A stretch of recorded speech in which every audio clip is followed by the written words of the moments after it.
Here is how to get any symbol and set it as an iPhone shortcut. So for example, you want to use this symbol or one of these student symbols or musical symbols, or maybe you want to use complete symbol combinations. You can basically set any symbol or a combination of symbols as a shortcut on your iPhone keyboard. Online there are plenty of classic symbols like the Apple logo we just saw, but also thousands of aesthetic symbols and even whole symbol combinations for students, musicians, parents, creatives, kawaii fans, basically for anyone in any genre. Let me show you how.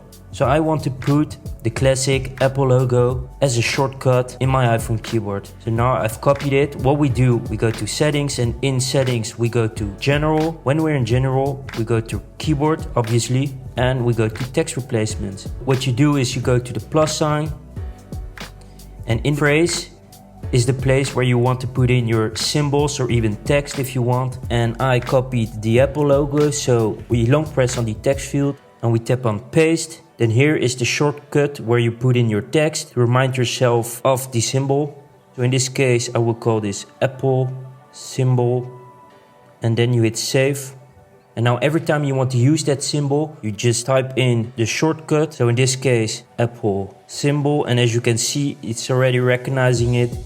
So then you press on it and you have your symbol. For example, if you want to use a static symbol, you just go to the website. I'm gonna go for a combination this time, like this one. You just press on it, copy. You go to your text replacements. In text replacements, again, we hit the plus symbol. In phrase, we paste our symbols. In the shortcut section, I will put in smile, save it. And now when we're typing the words smile, we have our smile symbol. So there you go, you can even make your own combinations. These were just a couple sites I stumbled on, and I will share them with you in the description. So I'm curious, which symbol would you use as your go-to shortcut on your iPhone? Share it with us and the community. Make sure to subscribe, and I'll see you in the next one. Peace.